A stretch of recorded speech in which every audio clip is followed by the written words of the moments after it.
Patrice, nous sommes en 1980, au Salvador. La guerre civile fait rage. 18 people were killed and 36 wounded in a fierce gun battle between anti-government demonstrators and the National Police.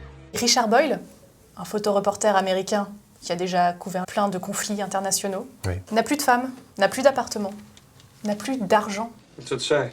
Fuck you in Italian. N'a plus de carte de presse. Plus rien. Il décide avec son acolyte, Dr Rock, d'aller au Salvador pour couvrir le conflit et gagner de l'argent.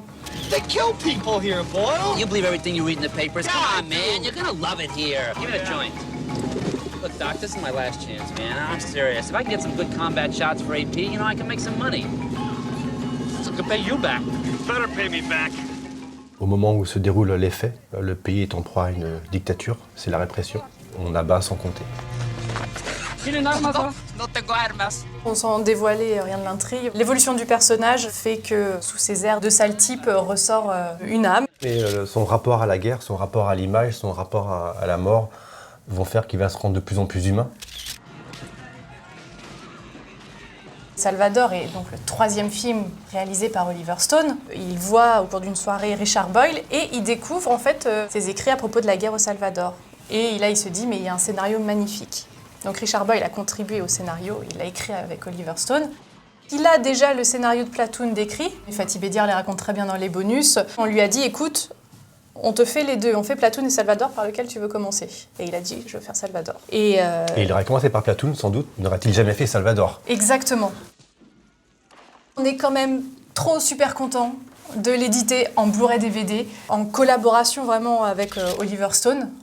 Oui. Il nous a appuyés du début à la fin sur ce projet. On est trop heureux, trop fiers d'avoir travaillé avec lui pour sortir ce film de guerre incroyable. Hors norme, sur une musique de Georges Delerue, donc un compositeur français. Donc c'est vrai, ça donne aussi une tonalité un peu plus cosmopolite en tout cas. Ouais, c'est un film choc. Il y a des scènes vraiment graphiques. Il épargne rien aux spectateurs. Non, il y a des scènes très, très violentes. Ouais.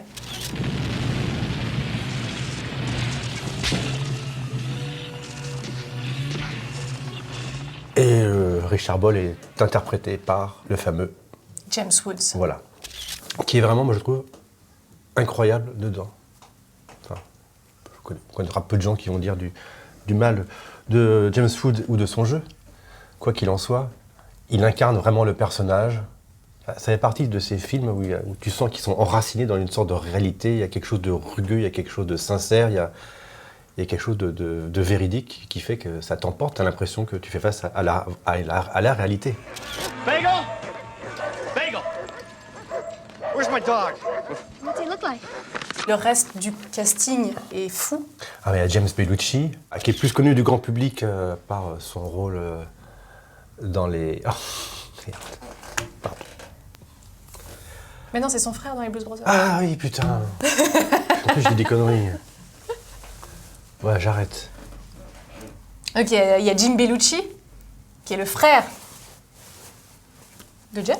Non, c'est Jim et James. John. Ah, John. Allez, à toi. Les Belushi, franchement. Hein. Il y a également John Savage, Ah, je l'adore. qui lui, on a l'impression que il incarne Ah, le photographe. voilà, un personnage en dehors du temps, en dehors du commun. Tellement humain dans un film inhumain. Déshumanisé.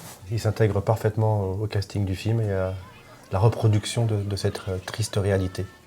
Je voulais juste rajouter que Salvador, pour moi, enfin, tout son côté rugueux, comme je disais tout à l'heure, fait partie de cette race de films qui s'inscrit un peu dans les films maudits, parce que vous l'apprendrez dans le commentaire audio avec Fatih, tout ce qui s'est passé derrière pour accoucher de cet enfant malade qu'est ce film. Il fait partie un peu comme Apocalypse Now, cette génération de films qui était impossible, où le tournage, ça a été l'enfer, parce que le tournage a été aussi l'enfer. C'était chaotique. James Woods, apparemment, est quelqu'un de pas très commode et de pas très facile. Et les relations humaines ont été, ils auraient pu tous se tirer dessus. Hein. C'était limite parfois la guerre dans la guerre. Voilà. Du coup, voilà, ce film appartient à cette génération de films maudits, où ça sent l'essence, ça sent la malédiction, et ça donne quelque chose d'unique, et qu'on n'arrive pratiquement jamais à refaire. Enfin, ça arrive une fois dans la carrière d'un réalisateur. Je pense que même Platoon, qui est très réaliste, qui est oscarisé, il est matiné de cette touche un peu hollywoodienne, du coup, où ça lui enlève la rugosité de Salvador.